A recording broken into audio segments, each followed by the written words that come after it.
हमारा caffeine and energy, आज का है मेटाबॉलिज्म। तो पहले आपने मुझे आप ये बताओ, आपने सुना रहेगा कुछ लोग ऐसा बोलते हैं कि मैं कुछ भी खाऊं या कितना भी खाऊं ना तो उनका वेट नहीं बढ़ता है। मेरे घर में तो ऐसा था, मेरा और मेरा भाई, मैं मोटू वो पतलू, वो कितना भी खाए वो मेरे से ज्यादा खाता था पर उसका वेट नहीं बढ़ता था, और मैं उससे कम खाती थी तभी भी मेरा वेट बढ़ता था। तो ऐसा क्यों, ये मुझे बाद में पता चला, कम्युनिटी से सीखते गई। क्योंकि जो लोग खाते हैं और उनका वेट बढ़ता नहीं ना, उनका मेटाबॉलिज्म अच्छा रहता है। और जो मेरे जैसे होते हैं बोलते कुछ भी खाओ या खाना भी बंद करो ना तभी भी मेरा वेट बढ़ेगा। तो क्या प्रॉब्लम होता है, हमारा मेटाबॉलिज्म स्लो होने लगता है, और मेटाबॉलिज्म स्लो होने के बाद हमें बहुत सारे प्रॉब्लम्स को फेस करना पड़ता है। अभी मैं ये मेटाबॉलिज्म मेटाबॉलिज्म बोल रही हूँ, पर मेटाबॉलिज्म होता क्या, ये थोड़ा सा डिटेल में मैं आपको क्लियर कर देती हूँ, मेटाबॉलिज्म रहता क्या है। आपको पता है हमारा जो शरीर है, हमारी जो बॉडी है, ट्रिलियंस ऑफ सेल्स से बनी है। हम जो भी खाना खाते हैं वो हमारे ऑर्गन्स को मिलता है, हमारे मतलब जो आपका protein, fat, carbohydrate, even oxygen gas, वो इंडिविजुअली सेल्स के अंदर जाता है। सेल्स के अंदर जाने के बाद कुछ केमिकल रिएक्शन, रासायनिक प्रक्रिया होती है, और वो हमारे खाने को एनर्जी में कन्वर्ट कर देती है। उसकी वजह से हमारे बॉडी में एनर्जी प्रोड्यूस होना स्टार्ट होती है। उसे साइंटिफिक लैंग्वेज में एटीपी मॉलिक्यूल बोला जाता है। अगर मतलब सिंपल में आप समझ जाओ, जो भी आप खाना खा रहे हो वो सेल्स के अंदर जा रहा है, उसकी रासायनिक प्रक्रिया हो रही है, और उसका आपके एनर्जी में कन्वर्जन हो रहा है। उसको हम लोग मेटाबॉलिज्म बोलते हैं। तो आपको पता है मेटाबॉलिज्म भी रहता है ना, वो दो टाइप्स में आते हैं, मतलब दो तरीके में डिवाइड किया जाता है, एक बीएमआर करके और एक आरएमआर करके। बीएमआर मतलब बेसल मेटाबॉलिक रेट, और आरएमआर मतलब रेस्टिंग मेटाबॉलिक रेट। जो बीएमआर मतलब नॉर्मल रेशियो बताया है ना बीएमआर का, तो नॉर्मल रेशियो रहता है फीमेल में वो 1600 से 1800 कैलोरीज रहना चाहिए, और मेल में 1800 से 2000 कैलोरीज। मतलब जो आपका हेल्थ गोल है, अगर आपका हेल्थ गोल है वेट लॉस करने का, तो आपको बीएमआर आपका अच्छा रखना है, बीएमआर बढ़ाना है। तो मैं तो आगे चल के आपको बताऊंगी बीएमआर हमें कैसे बूस्ट अप करना है। और सेकंड जो है आरएमआर, रेस्टिंग मेटाबॉलिक रेट, वो तो 24 आवर्स चालू रहता है, 24 आवर्स चालू रहता है। तो मतलब कैसे हम लोग सोचते हैं जब हम लोग सोते हैं तो हमें एनर्जी की जरूरत नहीं पड़ती, पर ऐसा नहीं है। जब भी हम लोग सोते भी है ना, तभी भी हमारे बॉडी को एनर्जी की, ऊर्जा की जरूरत रहती है। जैसे कि हम लोग सोए तो हमें सांस लेने में, ब्रीदिंग के लिए हमें एनर्जी की जरूरत है। हमारी बॉडी रिकवरी होना स्टार्ट होती है जब हम लोग सोते हैं, तभी भी हमें एनर्जी की जरूरत पड़ती है। हमारे बॉडी में ब्लड सर्कुलेशन होना स्टार्ट होता है, तभी भी हमें एनर्जी की, मेटाबॉलिज्म की जरूरत पड़ती है। पर अगर जब ये मेटाबॉलिज्म स्लो होता है तो हमें क्या क्या प्रॉब्लम्स फेस करने पड़ते हैं, वो मैं आपको बताती हूँ।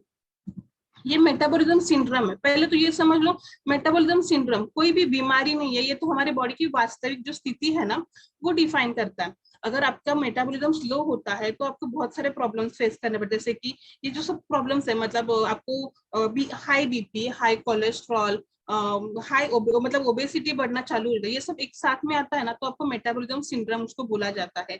और जब मेटाबॉलिज्म स्लो होता है तो ये सब बीमारी आपको आ सकती है, जैसे कि प्री डायबिटीज हो सकता है, हाइपरटेंशन, आपका एचडीएल लेवल लो हो सकता है, आपको बीपी आपका अनइवन हो सकता है, बढ़ सकता है, कम हो सकता है, लीवर की डिजीज मतलब कार्डियोवास्कुलर जो हमारी हेल्थ है वो प्रॉब्लम्स हो सकते हैं, विजरल ओबेसिटी मतलब जो हमारा हमारे मेन ऑर्गन जहाँ पे काम करते हैं, जैसे कि हार्ट, लीवर, किडनी, उनके उसके ऊपर फैट का लेयर ज्यादा बढ़ेगा तो हमें ये डिजीज हो सकते हैं।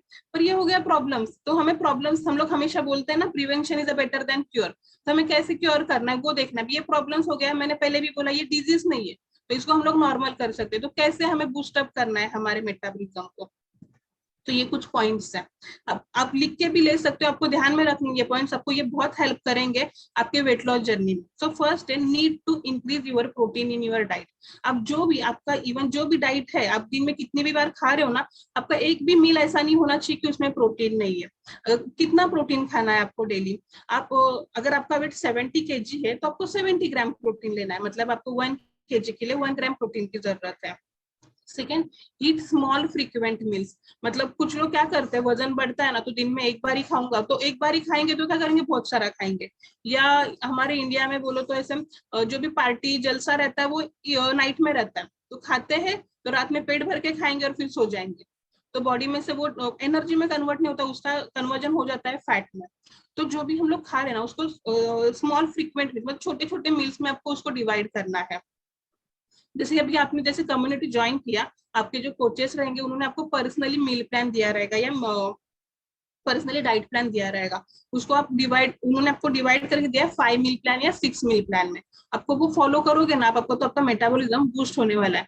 Second, add spices to your diet. Yes, scientifically ये बोला जाता है, अगर आपके डाइट में आप स्पाइसेस लेते हो जैसे कि ग्रीन चिली, रेड चिली या सिनेमन, जिंजर, इसको ऐड करके भी आप आपका मेटाबॉलिज्म बूस्ट कर सकते हो। Watch your routine of a physical activity, आपको ध्यान देना है आपके फिजिकल एक्टिविटी में। जैसे बोलना जाए तो अगर आप वर्कआउट कर सकते हो पर आप नहीं, मुझे वॉक करना है, वर्कआउट करने का मन है, अगर आप 1 आवर भी वर्कआउट करोगे ना तो आपका 100 कैलोरीज ही कट डाउन हो जाता है। पर अभी आपने इतना अच्छा वर्कआउट किया ना, कुछ 40-45 मिनट्स का आपने वर्कआउट किया पर आपको पता है आपने 200 से 300 कैलोरीज कट डाउन किया। तो जितना आपके बॉडी में से कैलोरीज कट डाउन होगा उतना आपका मेटाबॉलिज्म बहुत अच्छे से बूस्ट होने वाला है। Increase your water intake. Yes, पानी पीना बहुत जरूरी है। मैटर नहीं करता है आप ठंडा पानी पी रहे हो, गर्म पानी पी रहे हो, पर पानी पियो। और उससे रिलेटेड और एक है add good caffeine in your diet. आपका जो डाइट है ना उसमें आपको कैफेन ऐड करना है। तो कैफेन किस में रहता है? चाय, कॉफी, और हमारा जो मस्त है ना फ्रेश एकदम, दिख रहा है मेरा वाला तो उसमें भी कैफेन रहता है। पर मैंने क्या बोला है? Good caffeine. जो चाय में कैफेन रहता है ना उसे बैड कैफेन बोलते हैं। अभी आप सोचो, अफ्रेश आप ठंडा पियो गर्म पियो, दोनों में से एनर्जी आती है, दोनों पीने से सुकून मिलता है, बहुत अच्छा लगता है। मैं अफ्रेश लवर, मुझे अफ्रेश आप कैसे भी दे दो मैं पी सकती हूँ। पर अगर आपको चाय कोई लेता रहेगा, उसको चाय मैंने फ्रीजर में रख दिया थोड़ी देर और फिर निकाल के दे दिया, पी सकते हो आप वो चाय?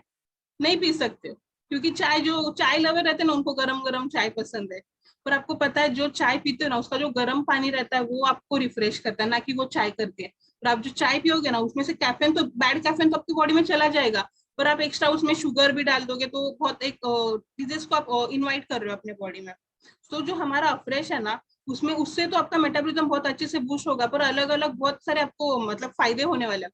तो क्या क्या फायदे होते हैं? आपकी स्किन ग्लो होना चालू होती है, आपके बॉडी में फैट लॉस होना चालू होता है, बॉडी में अच्छे से वाटर इनटेक, मतलब बॉडी में वाटर लेवल बढ़ जाता है। जैसे लास्ट पॉइंट था आपका वाटर इनटेक बढ़ाना है। लोगों को पानी पीने की इतनी आदत नहीं रहती, पर अफ्रेश में इतने अमेजिंग फ्लेवर है ना, 7 फ्लेवर है, आप कौन सा भी पी सकते हो या मिक्सअप भी कर सकते हो किसी को किसी से, और एक अच्छा सा एक ड्रिंक बना के आप उसको पी सकते हो।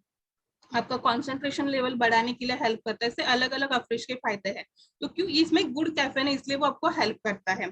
Then balance your hormones. तभी इंटरनली क्या चालू है हमें नहीं पता, ये तो है आपको, हार्मोन्स अगर आपके बैलेंस हो गए तो आपका मेटाबॉलिज्म बढ़ने वाला है। पर वो कैसे, हार्मोन्स हमारे बैलेंस कैसे होंगे? जब भी हम लोग हेल्दी लाइफस्टाइल फॉलो करेंगे। अगर आप हेल्दी एक्टिव लाइफस्टाइल फॉलो करते हो, आप आपके डेली डाइट में आप हेल्दी फूड खा रहे हो, आप एक अच्छी साउंड स्लीप ले रहे हो, तो आपके हार्मोन्स बैलेंस होने वाले हैं।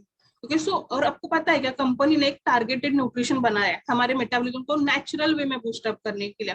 वो इतना औसम है ना, वो बनाई है टी से।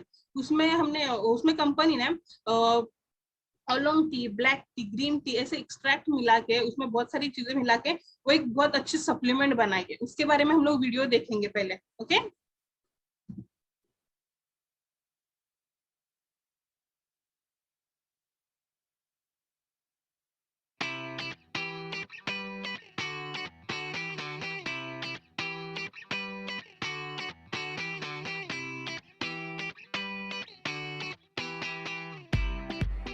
Herbal Control contains blend of green, black and oolong teas and provide caffeine to help stimulate your metabolism, provides an energetic sensation and increases alertness. Take 1 tablet 3 times per day along with your meal, or you can also take the product after taking your meals.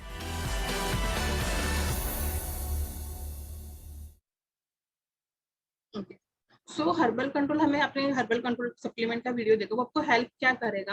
आपका metabolism तो natural way से boost up करेगा, पर आपका energy level बढ़ाएगा, आपका mental alertness, आपका concentration level भी बढ़ाएगा। जिनका कभी कभी वेट स्टक हो जाता है, मतलब 10-12 किलो वजन कम होने के बाद वेट स्टक होता है, तो क्यों होता है कि हमारे बॉडी में से कैलोरीज आउट होना बंद हो जाता है। तो आप ये हर्बल कंट्रोल सप्लीमेंट ले सकते हो। ओके, सो मैंने मेरे तरफ से बहुत अच्छे से डिलीवर किया है। सो कुछ प्रॉब्लम्स रहेंगे आपको, इससे रिलेटेड कुछ क्वेश्चंस रहेंगे, आप आपके कोच से गाइड कर सकते हो। Thank you so much Surekha ma'am, over to